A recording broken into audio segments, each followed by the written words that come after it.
जय गणेश जय गणेश जय गणेश देवा। ओम शांति। आज हम जानेंगे आध्यात्मिक दृष्टिकोण से गणपति जी का रहस्य।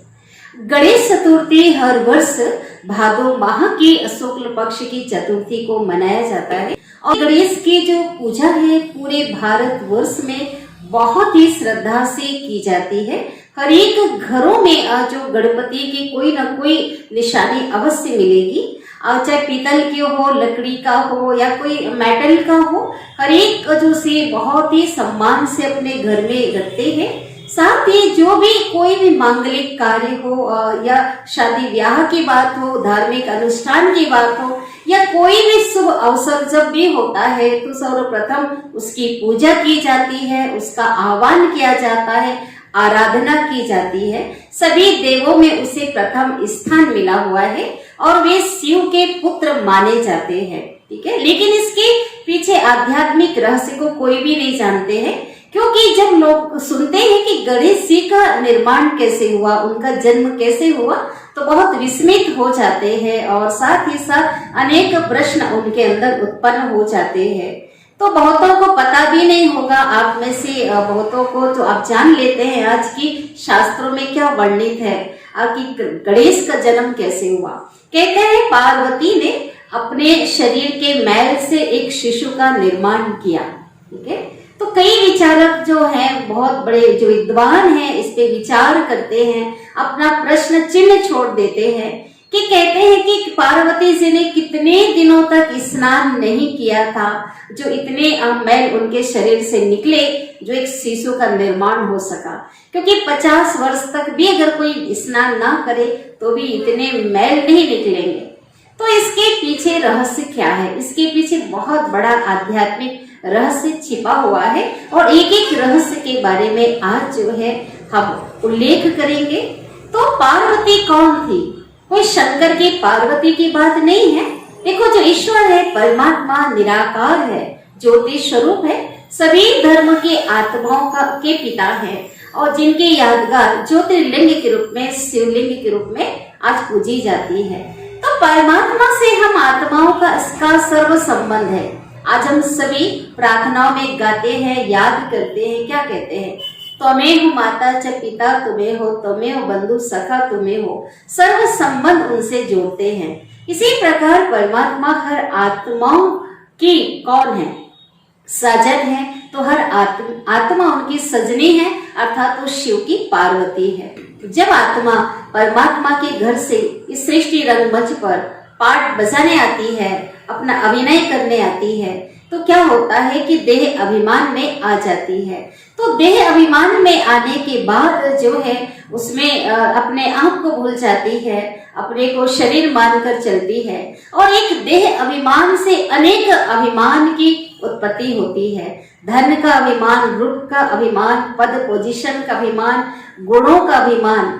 तो वास्तव में जो है अभिमान, जो कहते हैं ना, शिव ने उसका गला काटा, अर्थात जो है अभिमान का वो सर काटते हैं। अर्थात इस शरीर में छिपे हुए जो आत्मा है, आध्यात्मिक चेतना है, उस शक्ति से परिचित करा देते हैं कि अब शरीर ये नश्वर शरीर नहीं हो, इस शरीर के अंदर एक चैतन्य शक्ति आत्मा हो। आध्यात्मिक ज्ञान दे करके आत्मिक ज्योति वो जगाते हैं।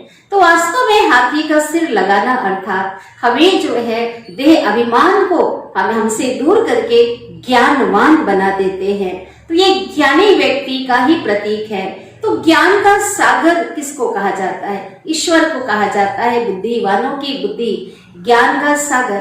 तो वही निराकार परमात्मा भी इस सृष्टि पर आते हैं उसी धर्म ग्लानि के समय, और वर्तमान समय परमात्मा आकर के आज अनेक आत्माओं की ज्योति जगाते हैं, उन्हें ज्ञानवान बनाते हैं। तो आकर के जो आत्माएं ज्ञानवान बनते हैं और तो उसका ही प्रतीक जो है गज का जो शरीर है, गणेश का शीश दिखाया गया है। तो गणेश का जो सिर है वो हाथी का सिर होता है। तो गणेश का मतलब ही है अपने इंद्रियों का मालिक। तो ज्ञानवान व्यक्ति अपने कर्म इंद्रियों को जो है और साथ ही सूक्ष्म इंद्रिया, मन, बुद्धि, संस्कार को ईश्वरी ज्ञान और ईश्वरी शक्ति के आधार से जो है और वो अपने वश में करता है, इंद्रियों का मालिक बनता है। तो इस प्रकार से जो उसका जो सिर दिखाया जाता है गणेश का, वो बहुत बड़ा होता है, जो हाथी का जो सिर होता है।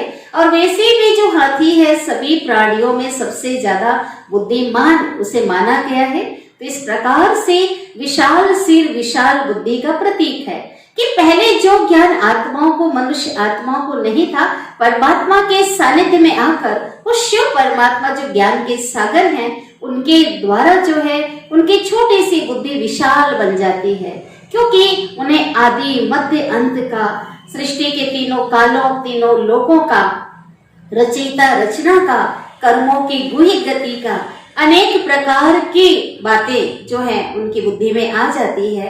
अर्थात एक छोटी सी बुद्धि एक विशाल बुद्धि बन जाती है। तो बुद्धिमता का ये प्रतीक है विशाल बुद्धि का, वो ज्ञानवान बन जाता है, बुद्धिमान बन जाता है। अब जो बात है कि उनके कान जो दिखाते हैं इसका रहस्य क्या है।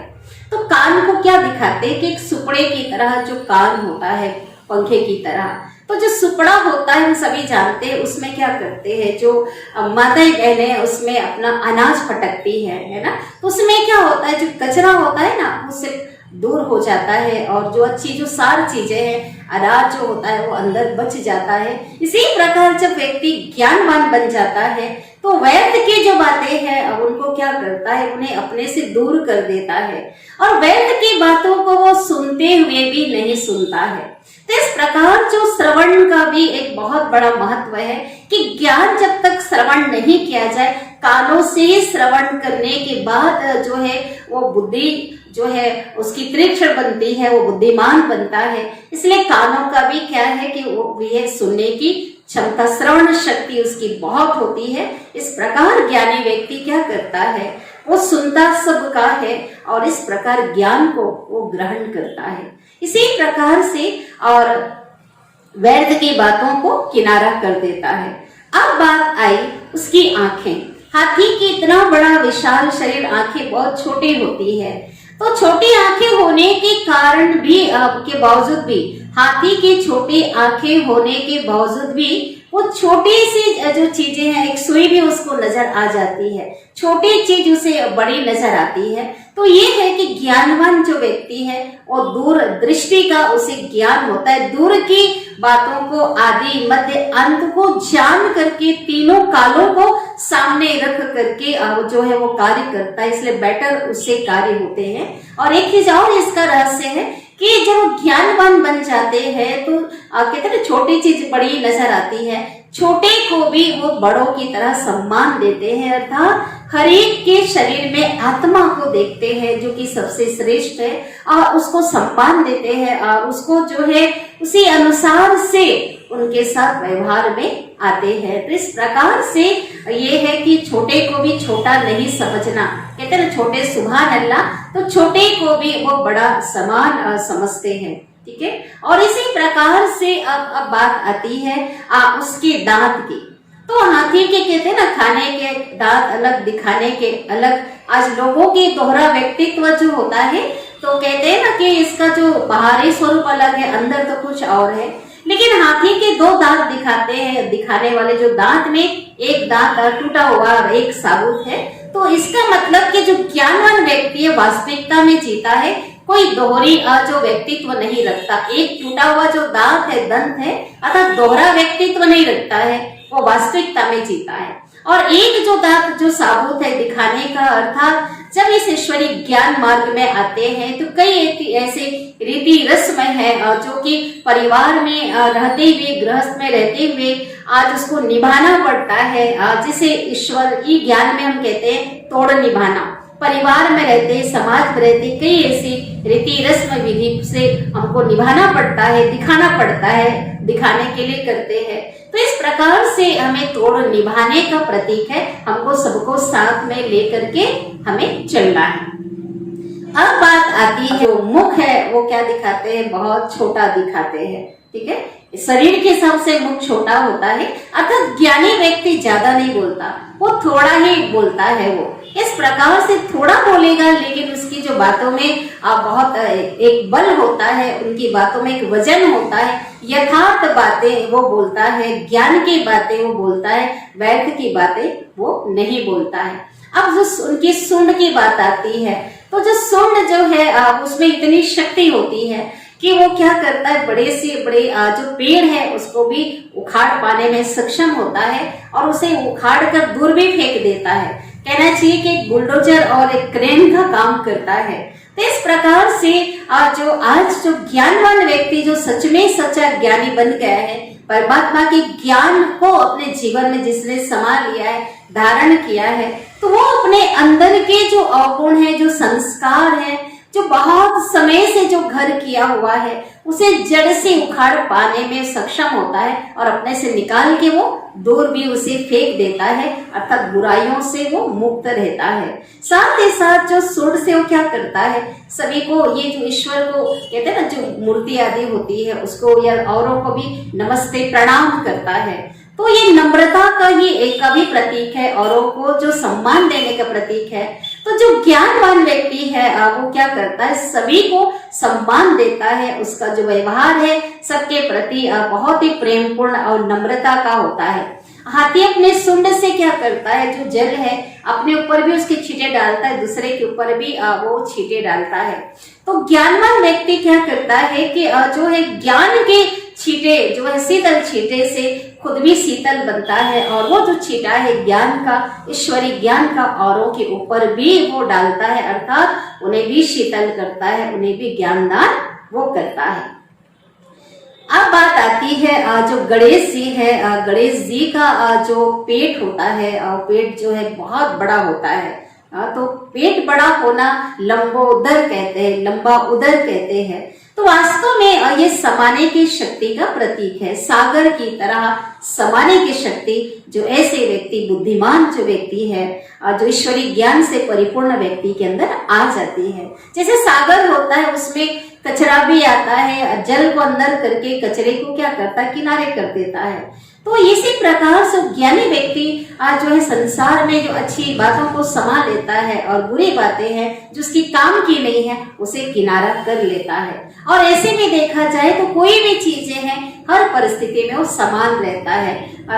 हार जीत निंदा स्तुति में जो कुछ भी किसी से अगर वो सुनता भी है तो उसे अपने अंदर समा लेता है। आज देखा जाए तो दुनिया में किसी के पास आज समाने की शक्ति नहीं है। किसी ने कोई सीक्रेट बात किसी को बताई अपना समझ करके, लेकिन वो जब तक चार को नहीं सुनाएगा तब तक उसका पेट नहीं भरता। कहते हैं इसके अंदर जो समा नहीं सका, पेट में जो समाने की शक्ति नहीं है। तो वास्तव में जो ज्ञानी व्यक्ति है वो सबको वो समा लेता है। तो ये जो है समाने की शक्ति का प्रतीक है। इस प्रकार से अब हम देखते हैं जो है उनके जो अलंकार दिखाते हैं, गणेश जी के अलंकारों की बात करते हैं। तो गणेश जी के अलंकार जो है वो है कुल्हाड़ी।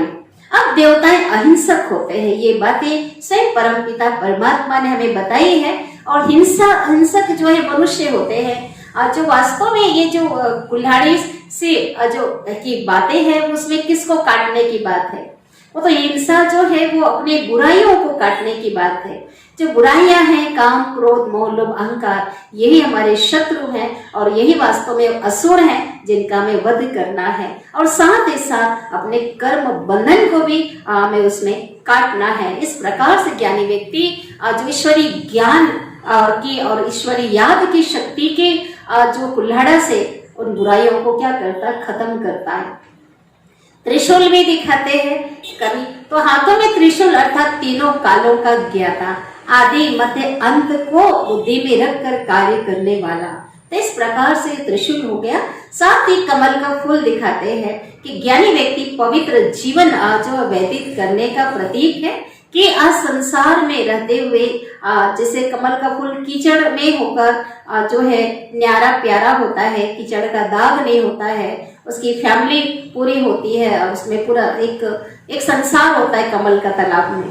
तो इसी प्रकार जो है जो ज्ञानवान व्यक्ति संसार नहीं छोड़ता, घर बार का त्याग नहीं करता, वो गृहस्थ जीवन में रहता है, संसार में रहकर विषय वासनाओं का त्याग करता है, एक निर्मल और पवित्र जीवन वो जीता है जो सच्चा ज्ञानी है। और इस प्रकार उनके हाथों में जो एक रस्सी दिखाई जाती है, तो जो रस्सी है, अब वो कौन सी रस्सी है? रस्सी को देखो बांधने का काम करते हैं और हाथों में लिया है, अर्थात बंधन मुक्त की भी निशानी है और बांधने की भी निशानी है। अर्थात ईश्वरीय ज्ञान और ईश्वरीय योग की शक्ति से वो हर एक प्रकार के बंधनों से वो मुक्त हो जाता है। कि जो आज मनुष्य अनेक प्रकार की रस्सियों से बंधा हुआ है, अपने कर्म बंधनों की रस्सी से, देह अभिमान की रस्सियों से, अनेक प्रकार की बातों से, विकृतियों से बंधा हुआ है, और जो ज्ञानी है उस बंधनों से मुक्त है, उस रस्सी को हाथ में लिया हुआ है। साथ ही बांधने का भी काम करते हैं, अर्थात वो मर्यादाओं में बंधा हुआ उनका जीवन होता है, ईश्वरीय श्रीमत पर अब वो चलता है, अनुशासित उसका जो जीवन होता है, उनकी कर्म इंद्रियां उनके अधीन होती हैं। इस प्रकार से जो यादगार में क्या दिखा दिया है, वो रस्सी एक निशानी बता दी है। अब उनके जो एक हाथ में मोदक दिखाते हैं, तो मोदक जो बहुत कहते हैं गणेश जी को बहुत प्रिय था मोदक। अब इसके पीछे रहस्य क्या है? जो मोदक बनाने में देखो कितनी मेहनत लगती है, बेसन को भिगाना, पीसना, भुनना, बनाना, मेहनत होती है ना। और तो वास्तव में जो ज्ञानवान व्यक्ति है अपने परिश्रम को ही जो है महत्व देता है, अपने परिश्रम से, पुरुषार्थ से ही जो उसे बहुत जो प्राप्ति होती है उसमें उसको खुशी होती है।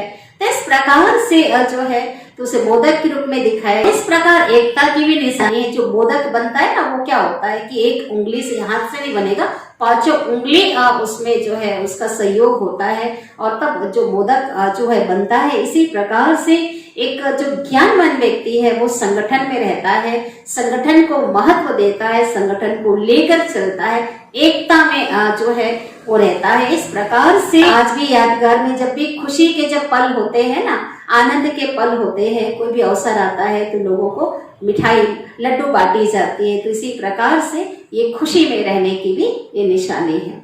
अब एक हाथ उसका वरदान का दिखाते हैं। तो भगवान के बच्चे है ना, भगवान की संतान है, शिव की संतान है, और परमात्मा तो भोलानाथ है ही दाता। तो दाता के बच्चे भी भगवान कहते मेरे समान तुम भी दाता बनो। तो ज्ञानवान व्यक्ति वो हमेशा एक दाता बनकर हरेक को अपने अंदर जो ज्ञान है, ईश्वरीय ज्ञान है, जो गुण है और योग से जो शक्तियां वो औरों को प्रदान करता है, औरों को बांटता है, अपने एक गुणदान भी देता है अपने जीवन, अपने आचरण से। इस प्रकार से जो है वो हर अपने एक कहना चाहिए हमेशा उनके अंदर शुभ भावना, शुभ कामना जो समाई हुई सबके लिए रहती है। कल्याणकारी उसकी दृष्टि होती है, सबके प्रति कल्याणकारी वरदान बोल होते हैं। इस प्रकार से हमेशा जो है वरदानी दृष्टि एक देने की जो है उसके अंदर एक भावना होती है और उसका कार्य होता है। इस प्रकार से वो दिखाया है। अब हम देखते हैं कि जो गणेश जी है, हमेशा कभी देखा होगा आपने, उनकी जो मूर्तियां बनाई जाती है, उनके चित्र बनाए जाते हैं। एक पैर नीचे थोड़ा टच हुआ है, एक पैर ऊपर है, डांस करता हुआ। तो ऐसे ज्ञानी व्यक्ति अतीन्द्रिय सुख के झूले में झूलता है, परमात्मा की याद में उसका जो मन मयूर हमेशा नाचता रहता है और उसकी एक बुद्धि जो है परमात्मा से लगी होती है, उपराम बुद्धि। एक पैर उठा हुआ था, इस संसार में निमित्त मात्र है वो, लेकिन उसकी पूरी बुद्धि उपराम हो चुकी है, उस परमात्मा से उसकी बुद्धि जुड़ी हुई है।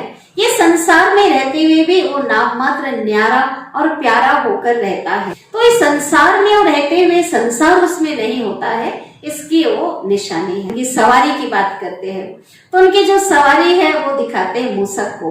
तो मूसक जो होता है कितना छोटा होता है और जो गणेश जी है उसका शरीर बहुत बड़ा दिखाते हैं, बहुत तंदुरुस्त है ना। तो वास्तव में ये भी लोगों को समझ में नहीं आता कि आखिर में मूसक क्यों दिखाया गया है। आखिर इतने बड़े विशाल जो गणेश जी की सवारी एक चूहा हो सकता है क्या?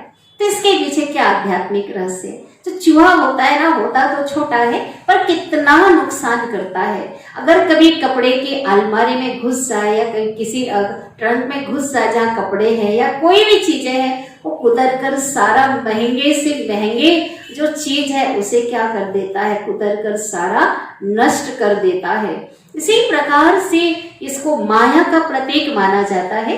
तो माया अर्थात कई लोग धन को माया कहते हैं, लेकिन ईश्वरीय ज्ञान की भाषा में माया अर्थात 5 विकार।